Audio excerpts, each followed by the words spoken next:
Here's a very nice short fragment that we unconsciously choose the way we think. Thinking isn't a conscious process.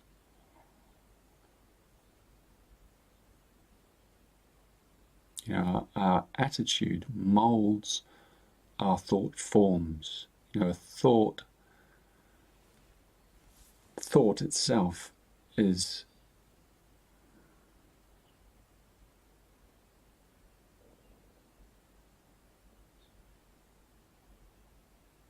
it's a magnetism. It's magnetic. The realm of thought. A positive thought, let's call it a positive thought, a high frequency thought, a thought of connection, of a loving thought. It draws loving thought forms. Thoughts have their own reality on their own plane, their dimension. They cluster together. Can't see them, of course. We can't measure them. They're much too refined for any instrumentation humanity yet has. But how could they not be? They're electromagnetic impulses. They are. So they have attraction and repulsion. And our attitude molds the thought forms around us. So let's say you have a really strong set of opinions. Then those opinions simply draw those thought forms around them like a cloak, and they kind of create a shield so that your mind can't be open, can't be flexible, it can't be bendy. It's not able to mold and adapt to higher thought forms. You're just in that helmet. It's just stuck in your brain. But thought is actually is huge. It's vast. Thought has to have love inside it. Then it's not just stuck in your head. We always talk about people being stuck in their head. Thought can transcend. Thought can connect and open up people, pathways, relationships, creativity. So in that sense, thought is like the world weather. And it attracts, it's a pressure. A high pressure system pushes all the clouds away. A high frequency system pushes the clouds away. Whereas a low pressure system, which is putting pressure on yourself inwardly, it attracts the clouds. So a clear mind repels confusion. And a clear mind repels doubt. And so the mind takes what's in the heart, what's in the soul, and it works with that together. So really watch your thinking.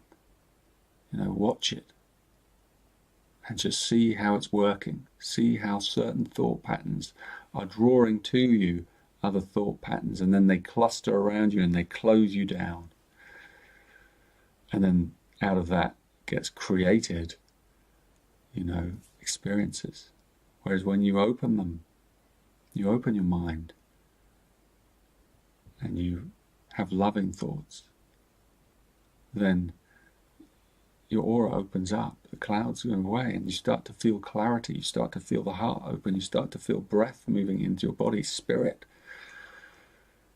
And then there's this clarity, this lucidity that comes into you.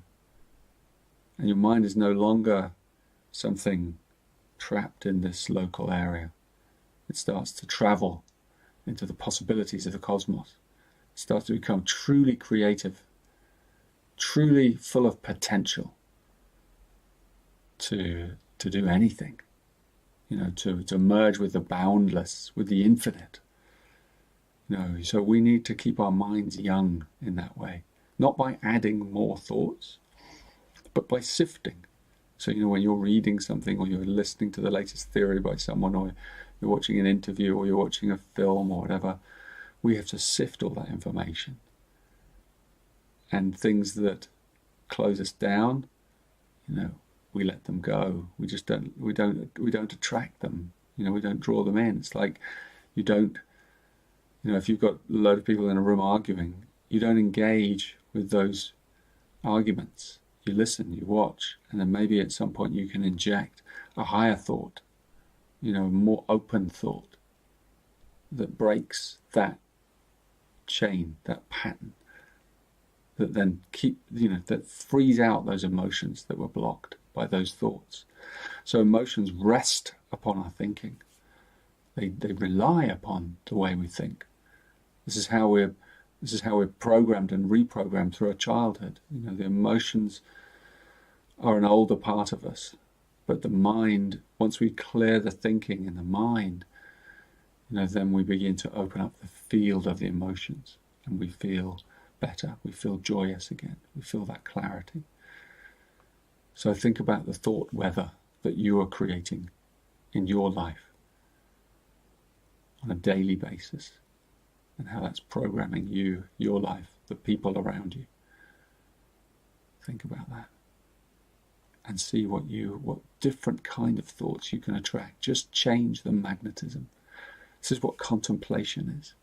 You contemplate something numinous, something higher, something beautiful. You listen and take in thoughts that are of a higher nature.